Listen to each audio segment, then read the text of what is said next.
Good evening, everyone. Thank you very much for joining us this evening for today's event, where we're joined by Professor Daniel Plesch and Manuel Galileo, authors of Masters of the Air, Strategic Instability and Conventional Strikes, which examines the potential use of conventional weapons as a strategic deterrent between the United States of America and its great power rivals, Russia and China. The report describes the apparent conventional supremacy of the US's conventional missile forces in terms of both its strike weapons as well as its defensive weapons, which appears to provide a significant advantage to the US in comparison to its peers. Given this vulnerability, it suggests the possibility of a potential arms race of both nuclear and conventional weapons to establish deterrence. So for the running order for this evening's event, we'll first hear from Manuel Galileo, Professor Plesch, before opening for questions from our audience. And we'll be concluding this evening's session at 18:30. I'm just going to introduce both speakers before handing over the floor to Manuel to begin this evening's presentation. First, I'll start with Professor Dan Plesch. Professor Plesch is a lifelong member of Pugwash. He's currently the Professor of Diplomacy and Strategy at SOAS University of London. Previous positions include Senior Fellow at American University and at the Royal United Services Institute in London, and founder of the British American Security Information Council.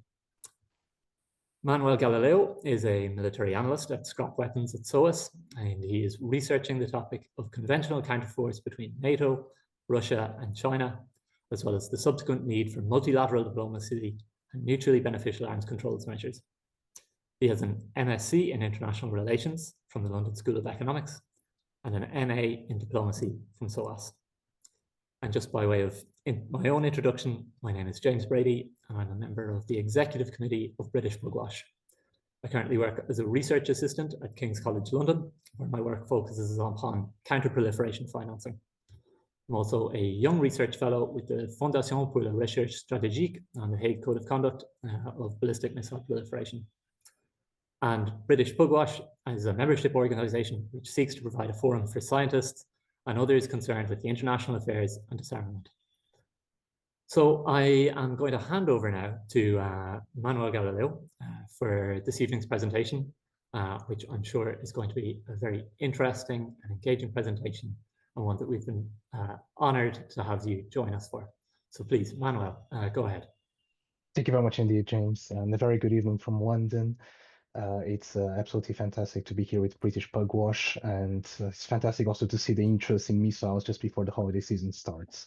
So with regard to the outline, as James said, I'm going to start with strategic and technical overview, and then I'm going to pass to Dan, who's going to analyze the more policy-making implications of our study. Now, the original propelling question that we had before commencing the report was, what are the current non-nuclear, meaning conventional, global strike capabilities of the US, NATO, and its allies like Japan and South Korea in East Asia? Indeed, what kind of counterforce options would be on the table for a US president or strategic planners? And certainly, this is not a new thinking. This has been going on since the Cold War. Specifically, what kind of preemptive strike capabilities would the US have vis-a-vis competitors? Now, these strategic systems that we are discussing in this report are explicitly those that can target the continental USA. And what we found is there is a very serious gap, I would suggest, in open literature on this topic.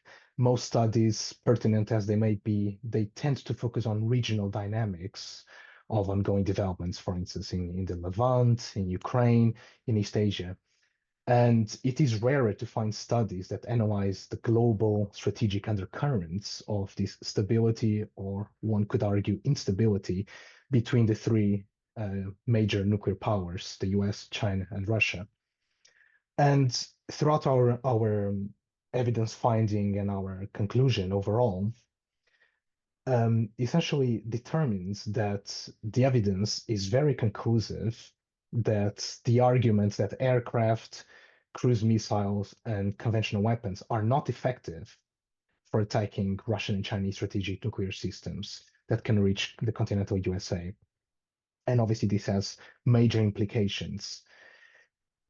Now, the evidence that we found refutes four overarching points that are usually raised, obviously with a lot of merit, with regard to the ineffectiveness of these conventional capabilities. Number one, they are too slow. Missiles are too slow. It's important to understand that the evidence that we found is that these missiles are not slow at all in comparison to some 20 years ago. And a major finding that is absolutely essential to underpin is that the Pentagon itself determines that time, and in this case, velocity, is not such a determining factor that as one might think. Indeed, they explicitly say that there's no need for 1 hour global range delivery. This goes back to the prompt strike, global prompt strike framework that was developed over decades. There is nothing unique or compelling about 1 hour missile strikes. So it's not about the duration itself, about the time itself, but many other factors. Another point that is usually raised is that these kind of missiles that could be argued to be slower than hypersonic, for example, can always be detected by early warning radar systems by both Russia and China. But we would propose that the ongoing development in Ukraine vindicate that this is not as reductive as could be. Number three, and this is a crucial factor, potentially even more than the speed itself of these systems, is that these missiles lack the power to destroy hard and concrete targets.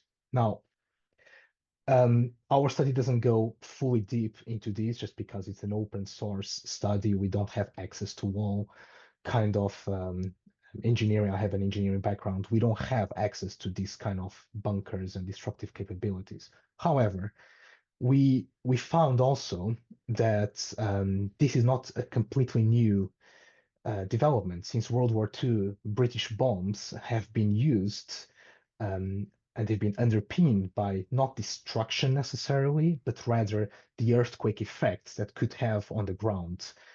And the point will not be to destroy necessarily these silos, for example, but rather induce some kind of seismic shocks that could rattle the silo cage, in effect, making them unusable, not necessarily destroying them, but unusable. Lastly, the point that is often raised is that these conventional systems cannot be shot down, these ICBMs by both Russia and China cannot be shot down by missile defenses after being fired. Now, we also would propose that ongoing developments in Aegis, in the Aegis system, in vessels and land-based Aegis systems, could prove otherwise. And in fact, going back to the ongoing developments with the Patriot system, Israel's Iron Dome, on Ukraine itself, it further strengthens this argument. But obviously, one has to bear in mind that development of these missile defense systems is highly confidential. At the same time, we would propose that one should read between the lines. The US Missile Defense Agency, Vice Admiral John Hill, said that intercepting boost phase missiles is potentially concerning for adversaries because it gets so close to being a strike operation when one starts to think about it.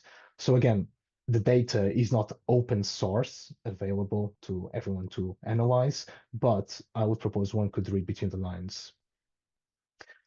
And our study has always been to be as neutral and data-driven as possible, given the circumstances of trying to analyze Russian and Chinese data.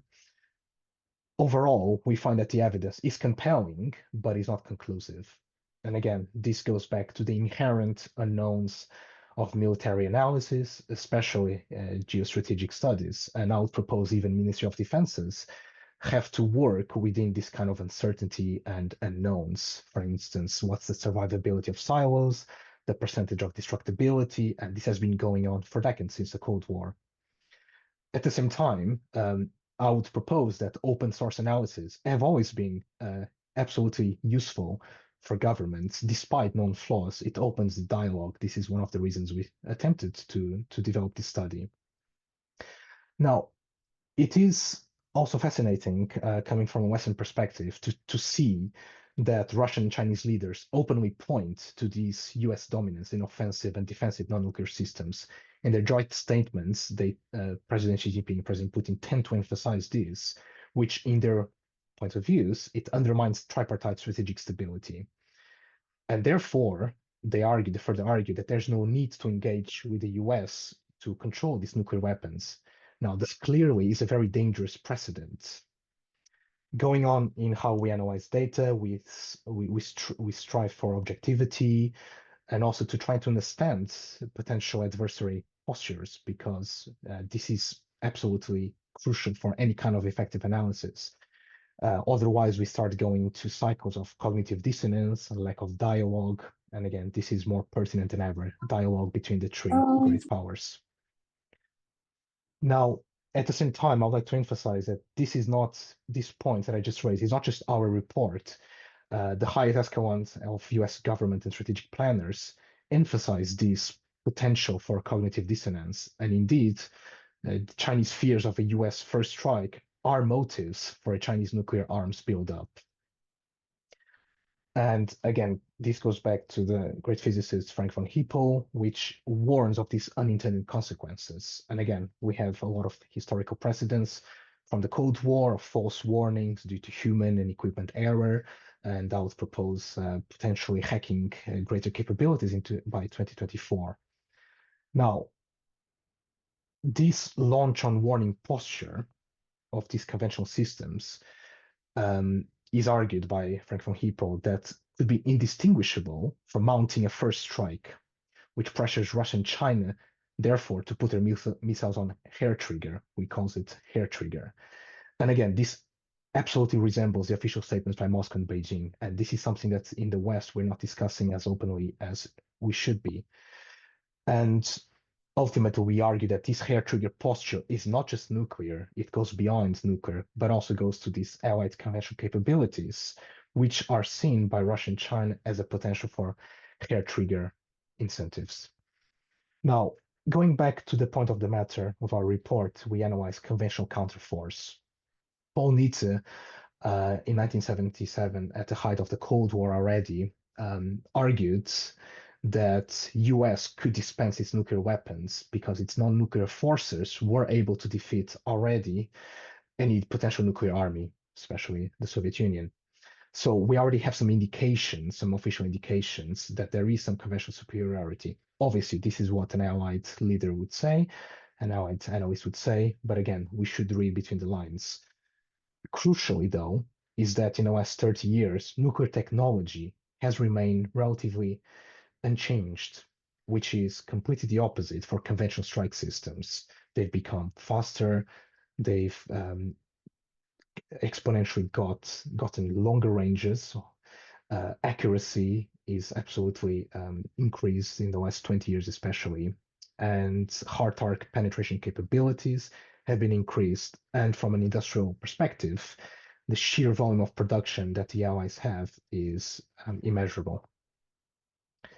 Now, we call in our report that there has been a silent revolution in military affairs. Again, this has been relatively not analyzed as thoroughly as it should have been in Western circles. And we call the superiority in 3Ds. Number one, detect, defeat, and defend. And I'm just going to go through some examples because it's all in the report. But for example, for detection, we have on the right picture, on the top right, we have the Global Hawk Archi strategic drone. This is a drone that can loiter around the globe for 32 hours with an operational range of 14,000 miles. And again, this is something that both Russia and China lack. And there's evidence that shows that this drone would have great sensors and radars capable of detecting hidden Russian nuclear mobile launchers that would be spread around Russia, for example. After detection, we have defeat. And here we have a significant arsenal of missiles, for example, Tomahawks, JASSMs, SM-3, now SM-6, and AMRAAMs, that again have gained considerable advantages, technological capabilities in the last 20 years that could have some kind of strategic effect, not just tactical, but strategic. And beyond these missiles, we have a plethora of matching delivery systems that the US, NATO, and allies like Japan and South Korea possess. Some interesting developments is specifically in the US is the Rapid Dragon system, which you can see on the bottom right picture, is a C-130 that carries containers with missiles. And this is a cargo plane. It's essentially unmodified. We can just load up some pallets called the generic boxes inside these cargo planes, which can potentially launch missiles, and these have been tested extensively. Again, this further shows the kind of delivery options that the West has. We also have the traditional stealth bombers, the B-1B Lancer and the B-2 Spirit, which are relatively unmatched, especially with regard to Russia. And we have these missiles that I just mentioned also being applied to class destroyers and all the other vessels, like the Arleigh Burke, that are deployed all over the world. Some 70 vessels are capable of carrying some of these missiles. And again, obviously the submarines that can carry Tomahawks, we have 53 of these submarines. And again, this arithmetic is something that lacks in both Russia and China. Lastly, we have potentially the most contentious point, which is defending against ICBMs in any kind of phase. In the bottom left picture, you can see how an ICBM is launched. We have the boost phase, we have a mid-course, we have the descent and the terminal. The point since the Cold War that has always been wanted to be solved, as it were, is to try to intercept ICBMs in their boost phase. There is some evidence that demonstrates that some of these conventional missiles, like the SM-3 Block 2A, has a capability in testing against an ICBM. So this was in 2020. We had obviously controlled, not real world conditions, but one of these missiles, just with sheer kinetic energy, impacted an ICBM. Also, we have these air launch AMRAAMs that apparently they could provide a boost phase defense. They're relatively cheap, and we can imagine planes trying to intercept oncoming ICBMs. Crucially, is that the US Navy has, for example, SM-6 missiles, which have a longer range to the Chinese missiles that are designed to put the US at bay in the South China Sea, for example.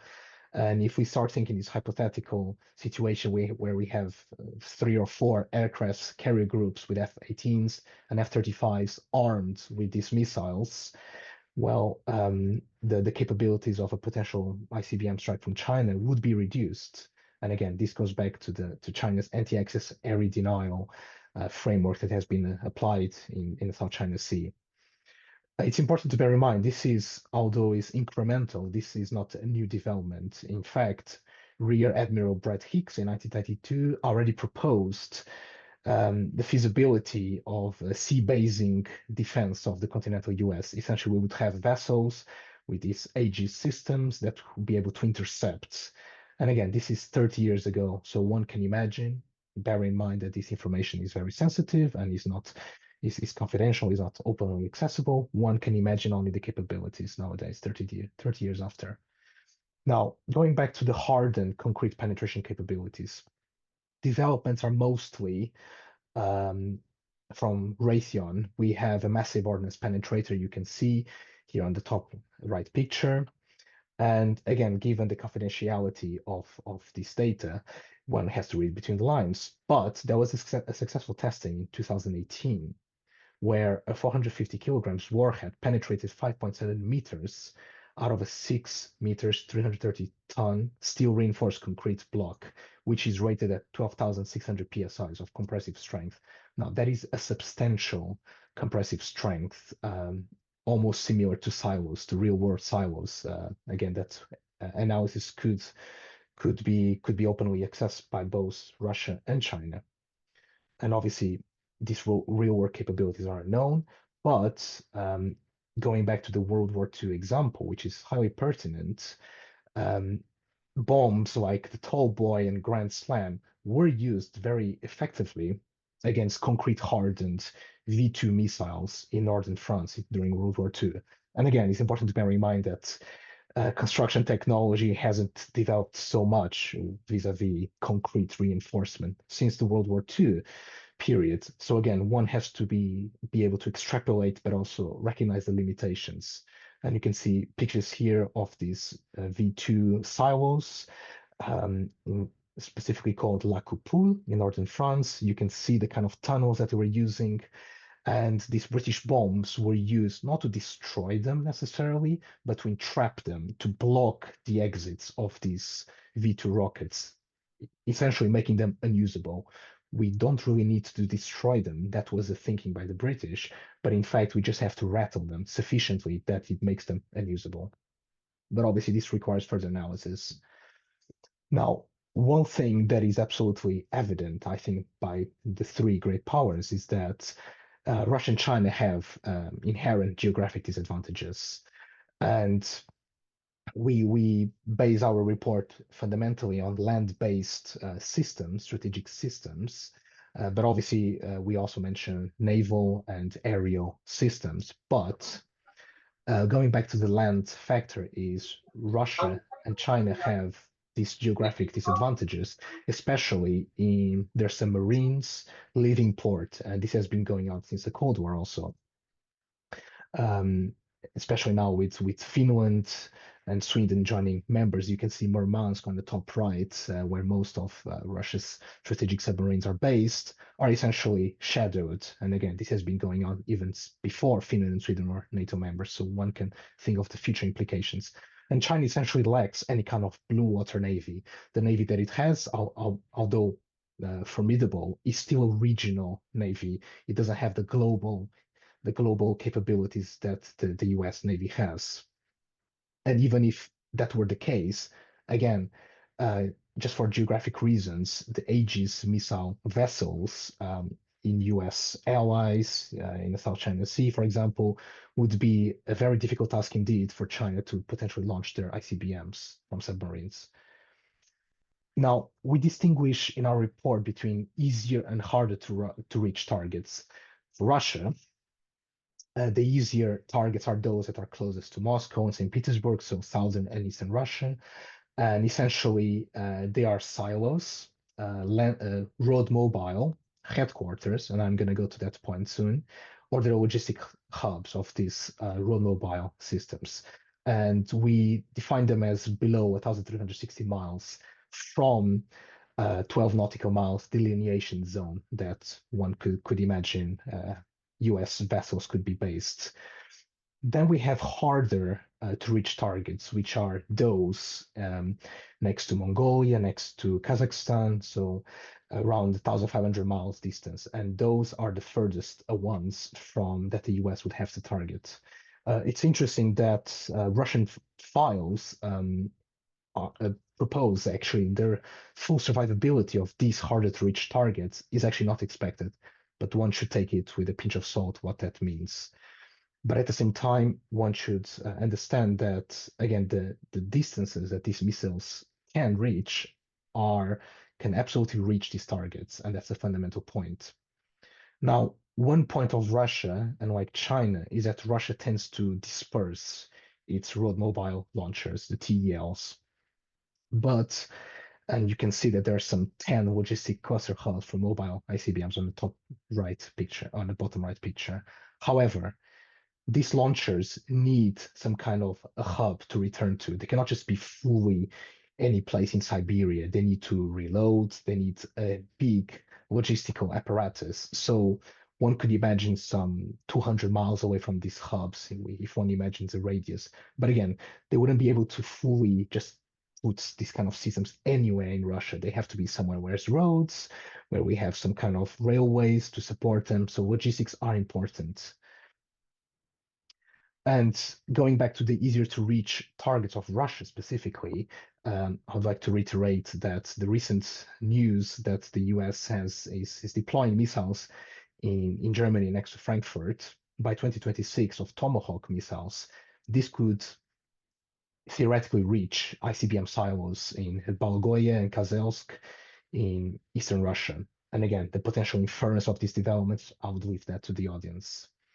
Now, going back to the China case, the most of Chinese easier to reach ICBM silos and logistic hubs of road mobiles are within 1,000 miles of their coast, and this is quite telling in itself.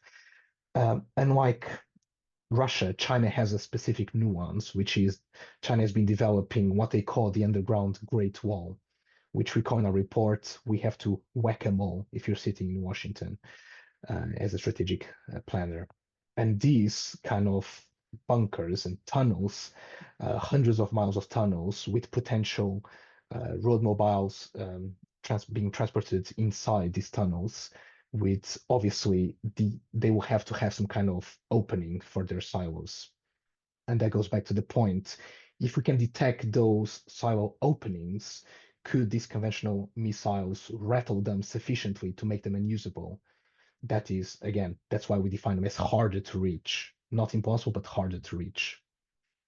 To conclude, essentially, it is quite clear that from a clear arithmetic logic, the quantity of US and allied long-range missiles and delivery systems can theoretically threaten the hardest to reach Russian and Chinese strategic systems that are either road mobile or deeply buried. Obviously, there's a lot of nuances inside, but any kind of strategic thinking will have to have these nuances. And furthermore, Russia Mobile and China's Great Underground Wall are the potential survivable um, targets. However, again, any kind of analysis that would try to pinpoint potential survivability, again, I would argue not even Ministry of Defense would have with full certainty. We're living on possibilities here. But what is not a possibility is that we have 4,400 Tomahawk missiles, 3,500 JASSM missiles, for example, with accompanying delivery systems against 150 Russian and 17 Chinese launchers in these harder to reach targets. And obviously, these Russian and Chinese increasingly capable capabilities still appear unmatched with regards vis-a-vis the US and allied capabilities.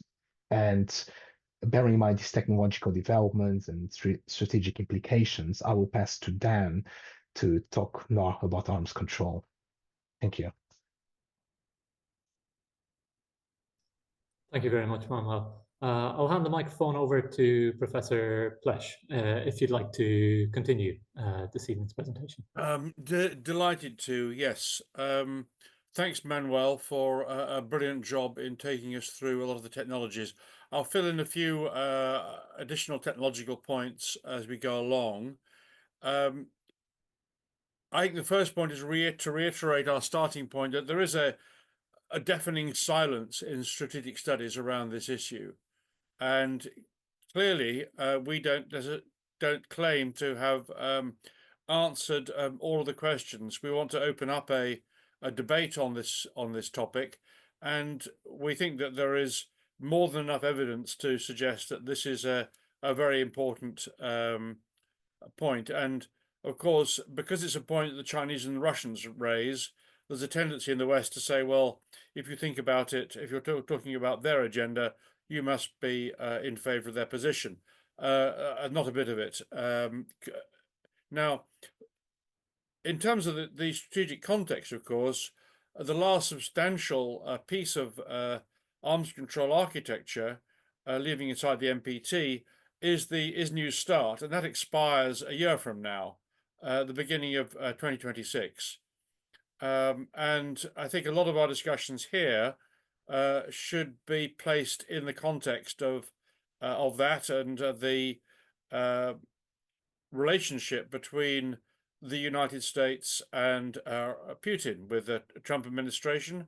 Unlikely, one thinks, whatever their bromance, to see arms control reviving.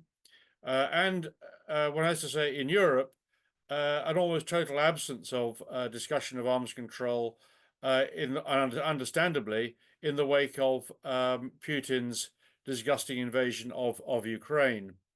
Now, before I get onto the arms control side, just a few additional points on the technological side. Submarines.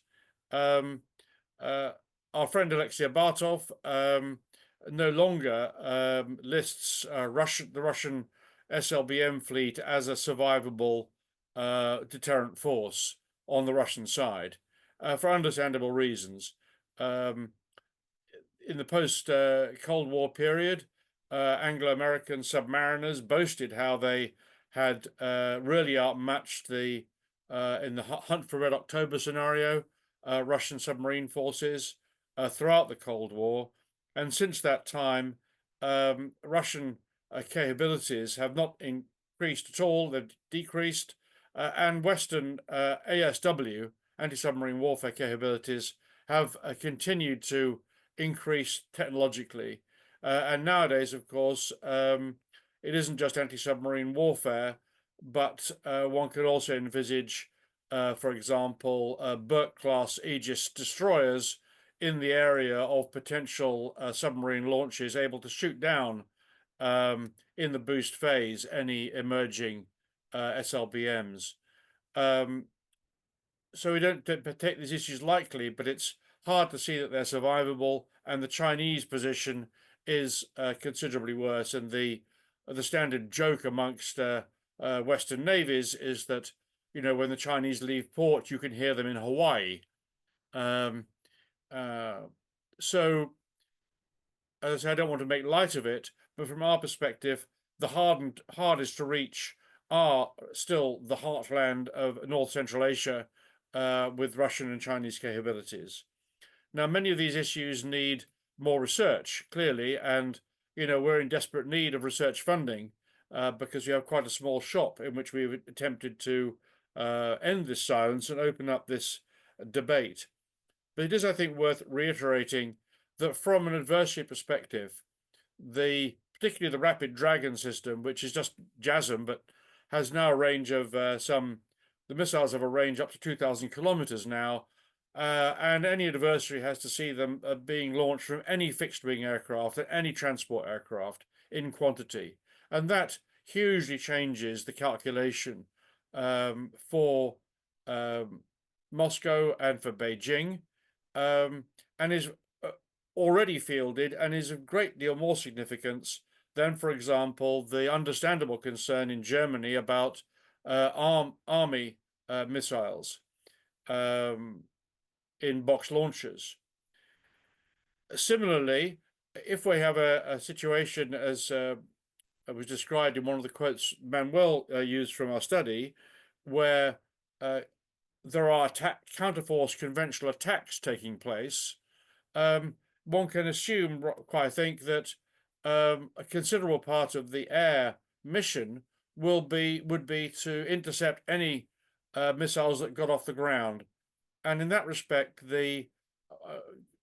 our term, the quiet revolution, is appropriate because the air-to-air system, the AMRAAM, which is ubiquitous in Western air forces, is a much, much more capable system than it was in terms of range and accuracy than it was when it was first introduced. You know, an aircraft with AMRAAM now has an operational radius, or operational diameter, I should say, of 200 miles. And our research has shown that the US has now deployed a air launch version of the standard missile, that which traditionally was on Aegis destroyers and cruisers and has been talked about in box launchers for Germany. But there is now an air launch capability of a version of that. So if we are gaming or envisaging these scenarios, then along with the conventional strike, there is the air-launched component of boost phase. I think we don't have to rely upon the World War II attacks on the Nazi rocket sites in northern France, and it's an interesting thing to look up. And if you're traveling that way, it's just down the A10 from Calais. as a tourist attraction now. But it is regrettable that most, if not all, of the open source analysis of so-called bunker busting really concerns cracking open the concrete and not going into the ground next to it. And once you put that into the calculations, then the earthquake effect of very small, in comparison to nuclear, very small, a few hundred kilo conventional weapons produces dramatic pressure and shock waves on semi-underground concrete hardened structures a few meters away, and with accuracies now in the 5s and 10s of meters, this now is a very real capability, not for the future. This isn't the world of hypersonics and future technologies. These are all systems we're describing which are currently fielded, and taken together, they represent a formidable increase in Western capability. Now, one says this to people, and some people are reassured. Some people are say, well, why don't we attack them immediately? Perhaps wiser counsel is, well, of course, any war will be a catastrophe and a mess, and we have to look at the action-reaction cycle of misunderstanding. And if there's one function that we hope we can achieve with this study, it is to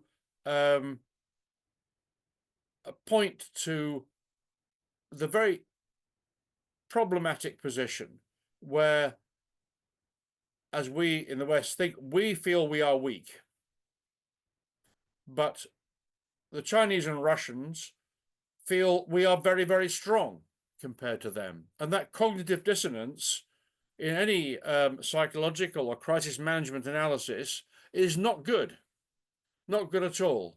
And the fact that formally these leaders, and I have nothing to say for them politically, but the fact that the Russian and Chinese leaders say this explicitly and have no resonance whatever in Western strategic studies is a further iteration of that problem. Now, what is to be done?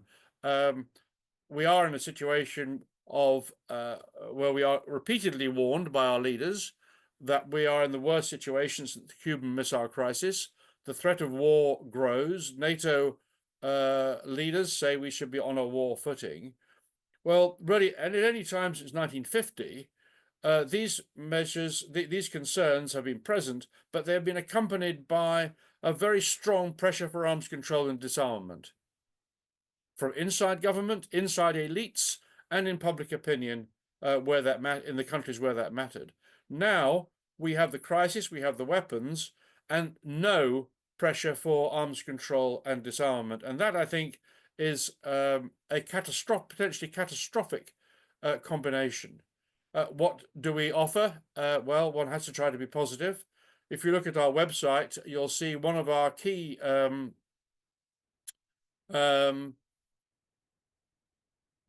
publications alongside this has been a book quite well received, Open Source Investigations in the Age of Google.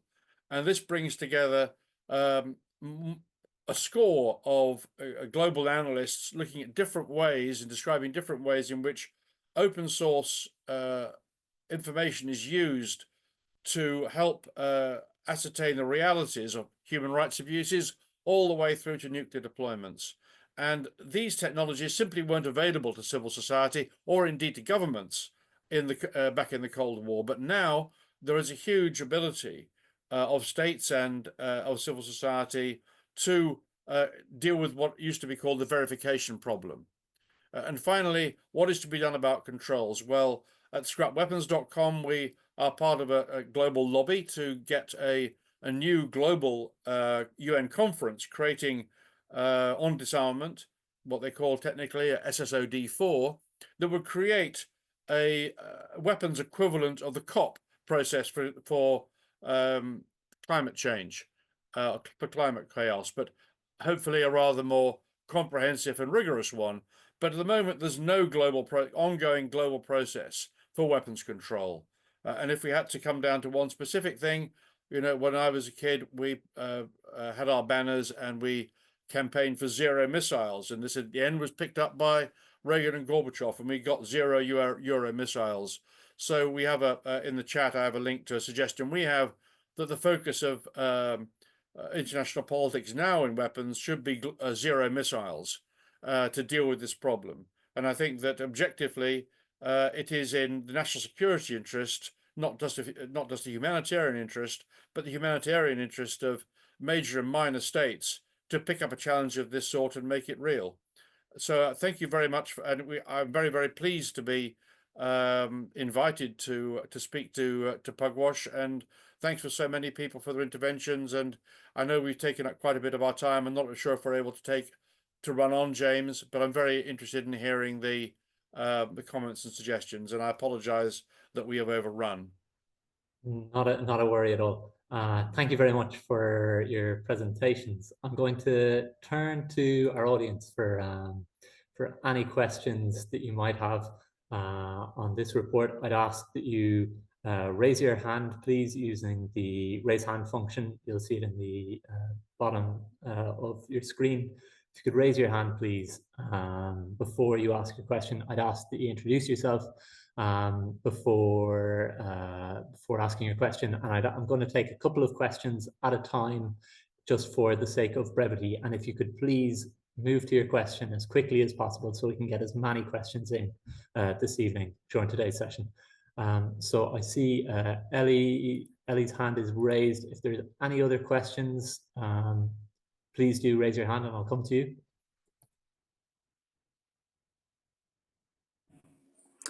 Ellie, please go ahead. Can you hear me? Yeah, I can hear you loud and clear. Cool. Hi, I'm Eli Sanchez. I'm a postdoc at the Security Studies program at MIT. I have two quick questions. Let me know if that's illegal. Can you ask your first question? And if I see other hands come in, then I'll go to the others. And if I don't, then I'll let you ask your second question, please. Okay. Maybe you discussed this and I missed it. You mentioned at the beginning that speed is not so important, and I'd like to understand that better. My understanding is that kind of slower delivery systems, so for example, nuclear armed bombers, have been typically understood as second strike weapons.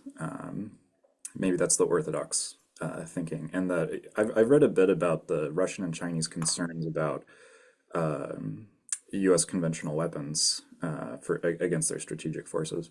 And my impression was that the concerns were more about these really long-range prompt systems, so the conventional prompt global strike, the ballistic missile conversion programs, the hypersonic weapons programs, things like that. Are they concerned about these slower cruise missiles and gravity bombs and things like that? So, one, why is speed not so important? And two, are Russia and China concerned about these slower systems? Thank you very much. Yeah. I can happily reply swiftly. The US Defense Science Board study on prompt systems, which we cite in the report, itself says that worrying about minutes and flight time isn't so important as accuracy and firepower. And that is partly because of the degradation of detection systems, partly because of the stealth technologies. So this means that even a flight time of in under an hour is very, very fast. And most of these systems are within that scope. And when you put in, as I say, the problems of detection and of stealth technology, or radar degradation and of stealth technology, that I think is why the DSB had a little bit more comfort on that point. And overall, I think Russian and Chinese analysis are a little bit as blind as Western strategic studies about this quiet revolution in deployment of current state-of-the-art systems.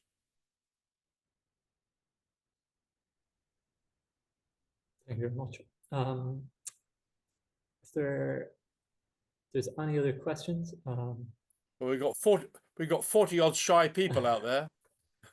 Paul, I see your hand is raised. Please go ahead. Yes, hi. Thanks, Dan and Manuel, for that. I'm Paul Meyer with Simon Fraser University Canadian Pugwash Group and the Scrap Weapons Program. I can only applaud the effort to draw attention to this array of armaments and lament the relative lack of attention to them.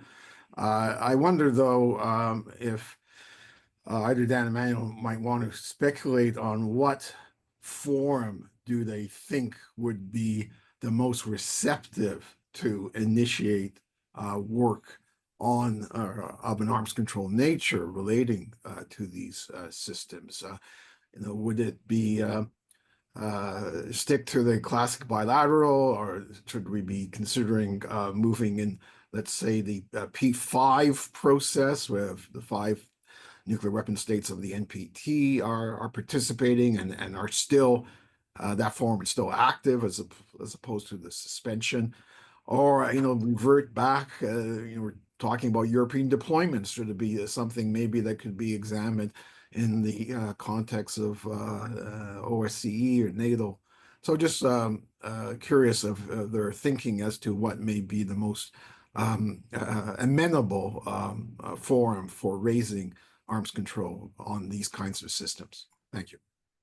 If I might, I would take all of those. I think what we need is the awareness and the demand. And personally, I would, I think there's a great deal to be said for the zero missiles idea.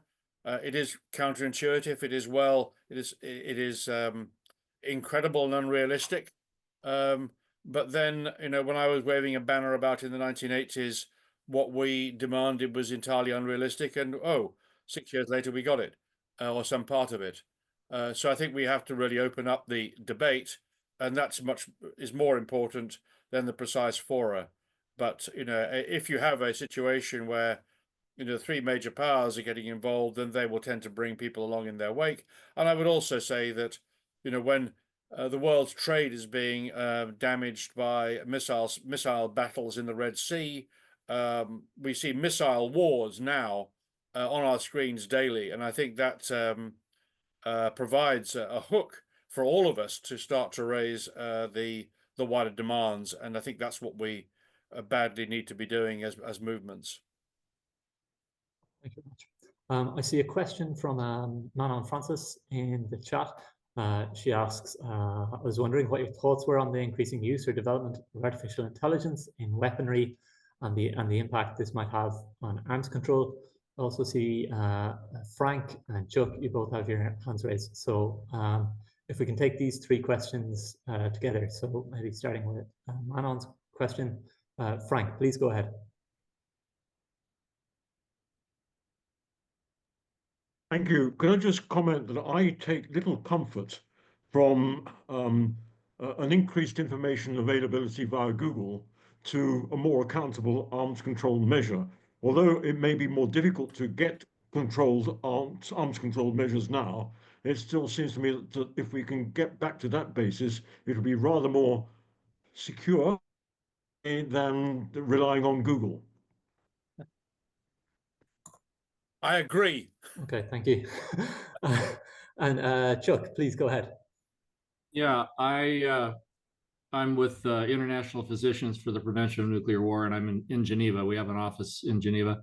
But I was just in the DC area for a retreat with a bunch of the arms control groups there. And one of the things they were talking about, you're talking about zero missiles. They were talking about reviving the nuclear freeze. So some of these ideas, we find ourselves in another situation of confrontation, and also there's a public out there that to some degree is uneasy about this continuing situation. Donald Trump ran as a peace candidate in the United States, oddly enough, strangely enough, and the thought is that well, in the United States, people are beginning to be worn out with continual war. And the idea that maybe we could at least stop what we're doing currently, save some money, another popular idea, and then begin negotiating again, give diplomacy a chance. And as strange as it is, Trump in his own transactional, strange way seems to be more interested in diplomacy than the Democrats were. So I just wanted to throw those ideas out to you and see what you did with them. Thanks. Thank you. So yeah, three questions there for Dan. And I would say that I agree with Frank. I'm merely saying that open source investigations offers a supplementary tool to state action in terms of verification. It's very welcome to hear the discussions in Washington, and all power to you. In the chat, there's a question about artificial intelligence. Well, there are people here who know a great deal more about that than I do, but in a Pugwash retreat last winter, I think there was a general sense that things that go bang, the kinetic effects, still are dominant, and that whether you can, in old language, whether you can use jamming of signals and information disruption to disrupt nuclear systems, I think is entirely possible. But talking to friends who are professionals in cybersecurity, they would say that, well, we hear about the Russian efforts and Chinese efforts, but in fact, the West has always been dominant when it comes to cyber warfare. It's just that we don't talk about it. thank you very much. Also, Manuel, if you'd like to come in on any of those topics. No, absolutely. With regard to AI and machine learning, it's not something that we analyzed. We think it's probably better to just let the fog of war, as it were, try to wane a little bit. I think it's still ongoing technology. Obviously, there's a lot of quick developments on this, especially with sensors and avoiding radars. But again, it's not something that we analyze. We analyze just existing systems. And as Dan said, this kinetic impact, it wouldn't be exacerbated by AI. Okay. I might take advantage of my position as chair to ask maybe one question. Just if I could ask, maybe what's your view on the US's ability to gather accurate, time-sensitive targeting information in contested spaces? I think the potential difficulties of targeting has been examined by, I think, Carl Lieber in a recent publication. Just some of the difficulties that are associated with, I think the find, fix, and finish is the nomenclature used for this type of targeting activity. I was wondering if you could speak about some of the difficulties involved in that, and potentially as well, if you could maybe talk about the potential consequences of targeting these strategic systems by the US and the potential for escalation. If either of you would like to respond to either of those issues. I can start if you like. Obviously we're in open source, we're not in access to classified material, but I think the US, insofar as they can, the Chinese and Russians have done or would like to do the same, and are more able to do it in their immediate vicinity. And the US and its allies have the reach, as Manuel says so tellingly, because geography is on the side of the West. Well, talking to people who say that now the ability routinely to suck up all the data of imaging, not just facial recognition, but the recognition of the gait of individual humans walking around in an entire city, and then to backtrack from any crime incident to what has gone on in the immediate vicinity, plus the capabilities of remote sensing of chemical emissions and the rest, to my mind, means that for the United States and its allies, their adversaries are beyond transparent. And I look at the arguments about limitations, and I don't find them really very convincing. I think that in the same way as you see the Ayatollahs looking up in the sky, wondering if they're going to be targeted. I think leaders in other countries Korea will have learned from the attack on North Korea will have learned from the attack on the Iranian general in Iraq. I think the ability of the West to precisely target is formidable. And again, we're looking at a relatively small number of objects. We're not looking at hundreds and hundreds or thousands of potential launch points. What is really concerning are perhaps 200 or 300 points. And you can, well, frankly, the Western taxpayer is not getting value for money if those few hundred aim points have not been examined day to day in intricate detail.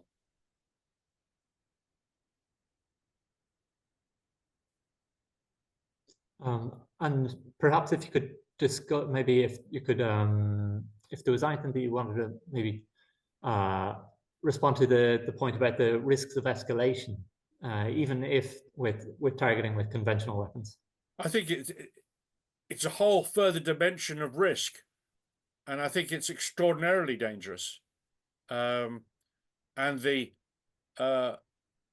integrated or blended deterrence, as espoused, for example, by the Biden administration, these concepts, and if you look at operational planning documents from the US and rhetoric from Moscow, the mix of convention of non-nuclear and nuclear forces has become almost routine for nuclear planning. Now, this was something that in the dark days of the Cold War, movement spent a huge amount of energy trying to and arguing there shouldn't be a nuclear conventional warfighting doctrine in Germany and so forth.